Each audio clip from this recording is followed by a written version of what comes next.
ദേവദാസി കൊളേത്താമയാൽ അനുഗ്രഹിക്കപ്പെട്ട സ്ഥലമായി വിശേഷിപ്പിക്കുന്നത് എവിടെയാണ്? മണിയംകുന്ന്.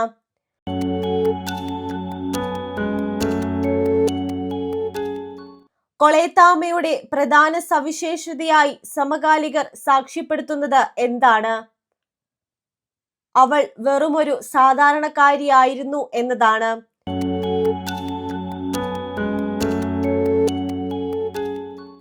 കൊളേത്താമയുടെ ആത്മീയ വളർച്ചയിൽ നിർണായക പങ്കുവഹിച്ച ദേവാലയം ഏതാണ്? മണിയംകുന്ന് തിരുഹൃദയ ദേവാലയം.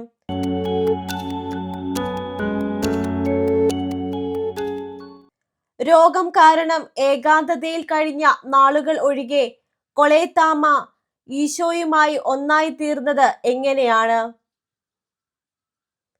സാധിക്കുന്ന എല്ലാ ദിവസവും ദിവ്യബലിയിൽ പങ്കുകൊണ്ടും ദിവ്യകാരുണ്യം സ്വീകരിച്ചും കൊണ്ട്.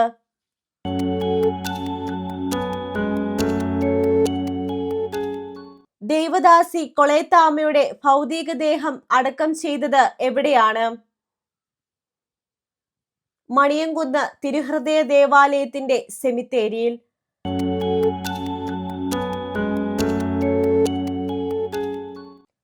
കൊളേത്താമയുടെ കബറിടത്തിന്റെ പ്രധാന കവാടത്തിൽ ആലേഖനം ചെയ്തിട്ടുള്ള തിരുവചനം ഏത്? അവിടുത്തെ നോക്കിയവർ പ്രകാശിതരായി. സങ്കീർത്തനം 34:17.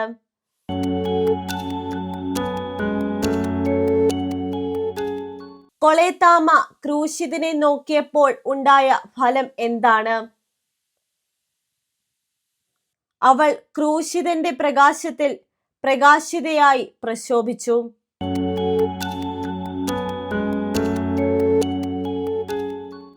ദേവദാസിയുടെ കബറിടത്തിനു മുൻപിലെ ഫലകത്തിൽ രേഖപ്പെടുത്തിയിരിക്കുന്ന പ്രത്യേകത എന്ത്?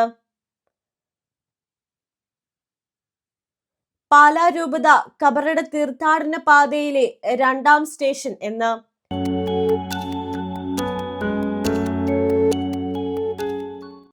കബറിട തീർത്ഥാടന പാതയെക്കുറിച്ച് പാലാ രൂപത അധ്യക്ഷൻ വ്യക്തമാക്കിയത് എപ്പോഴാണ്?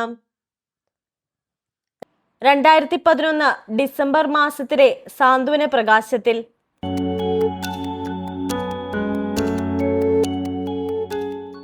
കബറിട സന്ദർശനം സഭയുടെ ഏത് പാരമ്പര്യമാണ്? വിശിഷ്ട പാരമ്പര്യം.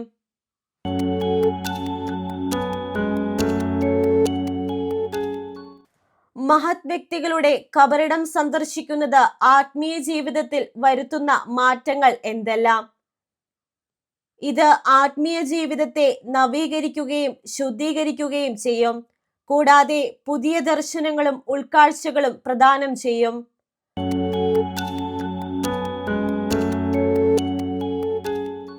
കബറിട തീർത്ഥാടന പാതയിൽ ഉൾപ്പെടുന്ന പ്രധാന വിശുദ്ധരുടെ കബറിടങ്ങൾ ഏവ? വിശുദ്ധ അൽഫോൻസാമയുടെയും വാഴ്ത്തപ്പെട്ട കുഞ്ഞച്ചന്റെയും ധന്യൻ കദളിക്കാട്ടിൽ അച്ഛന്റെയും കബറിടങ്ങൾ.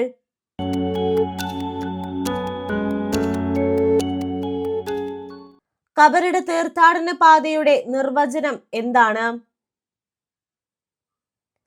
ജീവിത വിശുദ്ധി കൊണ്ടും സഭാത്മക പ്രവർത്തനങ്ങൾ കൊണ്ടും സ്തുത്യർഹമായ സംഭാവനകൾ നൽകിയ മഹത് വ്യക്തികളുടെ കബറിടങ്ങൾ ബന്ധിപ്പിച്ചുകൊണ്ടുള്ളതാണ് ഈ തീർത്ഥാടന പാത.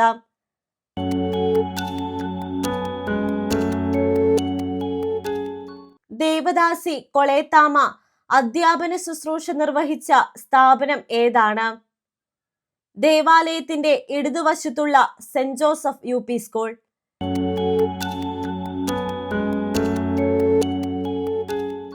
കൊളേത്താമ അധ്യാപനത്തിലൂടെ കൊച്ചു മനസ്സുകളിൽ ചെയ്ത കാര്യം എന്താണ്? ദൈവവിശ്വാസത്തിന്റെ തിരിതെളിച്ചു.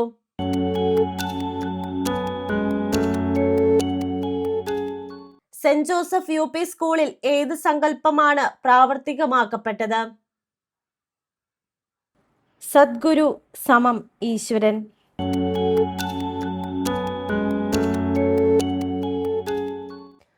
കൊളേത്താമ വളരെ ചെറുപ്പത്തിൽ തന്നെ സ്വന്തം ഹൃദയത്തിൽ ഏറ്റെടുത്ത സ്വപ്നം എന്തായിരുന്നു? ഒരു കന്യാസ്ത്രീയാവുക എന്നതായിരുന്നു.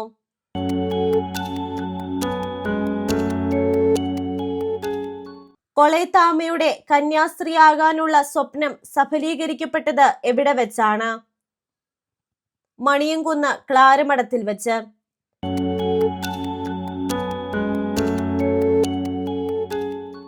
The earthly abode of Sister Mary Colette, from where she passed on the eternity എന്ന് കുറിച്ചിരിക്കുന്നത് എവിടെയാണ്? കൊളേത്താമ സ്വർഗപിതാവിന്റെ കൈകളിലേക്ക് ആത്മാവിനെ സമർപ്പിച്ച ചെറിയ ഭവനത്തിൽ.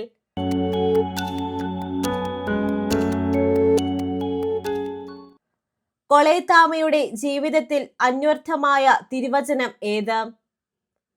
ഹൃദയശുദ്ധിയുള്ളവർ അനുഗ്രഹീതർ, എന്തെന്നാൽ അവർ ദൈവത്തെ കാണും. മത്തായി 5:8.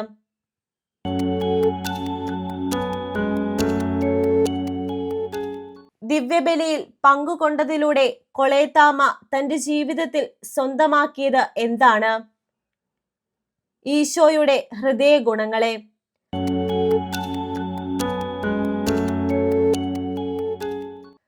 കബറിട തീർത്ഥാടന പാതയിലെ 2ാം സ്റ്റേഷനാണ് കൊളേത്താമയുടെ കബറിടം. എങ്കിൽ 1ാം സ്റ്റേഷൻ ഏതായിരിക്കും? വിശുദ്ധ അൽഫോൻസാമയുടെ